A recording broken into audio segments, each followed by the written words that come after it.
Kap, bakit yung ibang content mo na 1 game per day walang voice over? Abangan nyo sa dulo ng video na to dahil doon natin yan pag-uusapan. At para naman sa mga bago lang sa page, ang ginagawa po nating content tuwing 9 PM ay 1 game per day. Solo, rank, game. At ang goal natin sa content natin na to ay mag 100 wins straight. Hi guys, nandito na tayo sa 375th day ng 1 game per day, and ang standing natin bago yung game na to ay 316, 58, 316 wins and 58 losses. Sa game na to, nag-show agad ako ng Yi San-shin kasi nag-work naman sa game natin kahapon. Parayo YSS na lang para jungle ako palagi at di na maagawan pa ng random. So ayon, nandito na tayo sa pang 375 araw ng isang game kada araw. Digmaan na! Walang division sa turtle kaya di na ako kumontes, libreng nakuha ng kalaban yun. At nung magbo-blue buff ako dito, palong-palo mga kalaban. Grabe sila. Sobrang hirap mag-Yi-San-shin guys kapag ganito yung lineup nila. May Khalid na, may Hilda pa, frontline na makunat, naka-tank build pareho, kaya di ako makaporma sa kanila. Tingnan nyo dito, hirap na hirap ako. Yung Hilda di ko mabawasan, pero ako pa, yung napakalahati na buhay niya. Nagpa-farm lang ako dito, pati Khalid aggressive na rin. Hirap na hirap ako mag-farm guys. Buti na lang umaasim yung mga kalaban, kaya naman pa isa-isa, tayo'y nakakapitas. Tapos dito ko contest, nga sana ako ng turtle, pero wala yung Johead namin dahil siya'y pulahan. Mag-isa ako man kaya ako'y nabigyan. Turtle nakuha na naman ang kalaban dahil namatay ako. Pero yung Hayabusa dito lumalim na naman bro.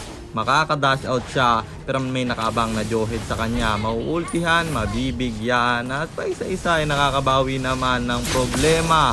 Yung Hilda at Khalid nagsama pa kaya kawawa talaga. Yung jungle marksman pinasok sa loob ng torre at wala akong nagkawapre, pero ibabawi ako ng kampe. Hinabol nila yung Hilda, mabibigyan ng Johead to, pero kahit na hindi na ako aabot sa turtle, libre na namang nakuha ng Hayabusa yun. At dito hindi na ako pinapalabas ng kalaban guys, hindi na ako maka-farm. Hirap na ako kasi yung Hilda at Khalid yan ang gagangster na bro. Tinry kung depensahan yung gitna dahil may winter naman ako. Ang problema sobrang dami nila, pero syempre di tayo papayag na walang bawi. Pwede ba inaapilan tayo? Blood na stun ko dito. Hayabusa papasok pero mananakap ng Johead. Magda-dash out siya pero mabibigyan sila ng carry at shutdown yung dalawa. Double kill para sa kanya at dito lumalim pa yung Johead namin. Kulang na naman kami ng isa men, pero isisimulan ko yung Lord. Papasok yung Claude, napa-vengeance pa siya pero nag-critical ako at nakapatay tayo ng isa. Tatlo yung bagsak sa kanila kaya pwedeng i-Lord to. Ang problema, imbis na tangkihin ng Alpha, yung Lord pumasok, pinilit i-kill yung kalaban at siya pa nga yung nabigyan dahil doon kulang kami ng isa. Kakabuhay lang ng Alpha at yung Lord libre nilang nakuha. Ang problema, dumagdag pa kasi nagpapatay yung tatlo, kaya naman dalawa lang kaming dedepensa dito.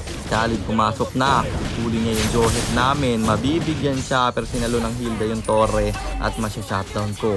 Babalik ako sa try kong depensahan, na-clear ko yung minions man. Ng problema pag dash in ko at Winter Crown nakaabang silang lahat. Nag-tower yung Claude, natapos yung laban at talo na naman tayo.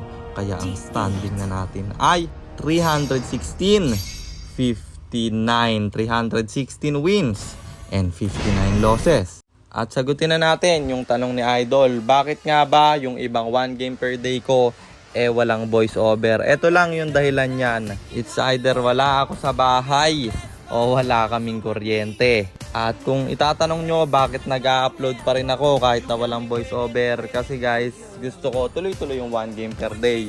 Gagawan ko pa rin ng paraan kung wala man ako sa bahay na i-edit yan. Ang problema nga lang hindi ko mabo-voice over kasi mahihain ako guys Hindi ko kayang mag-voice over na may nakakarinig na iba. Pero yun nga, sana nasagot ko yung tanong mo Idol, at sana rin meron kayong natutunan sa content natin na to. At kung meron man, pakishare lang.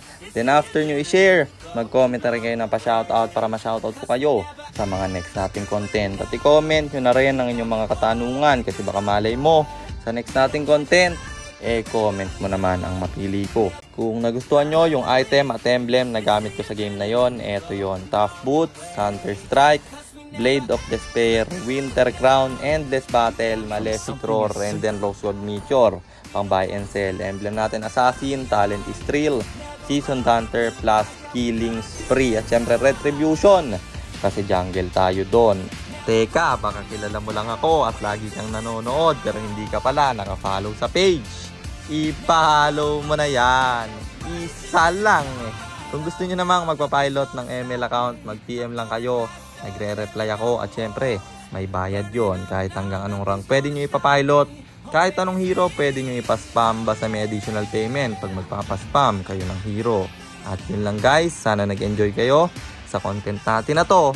At shoutout sa iyo Mark San Biaques, kay Gabriel Reviso, kay Benjo King, kay Raymar Kiliena, kay Berog Jeric at kay Arnel Sales. Maraming salamat sa suporta nyo guys. Ingat kayo palagi. God bless. Paalam!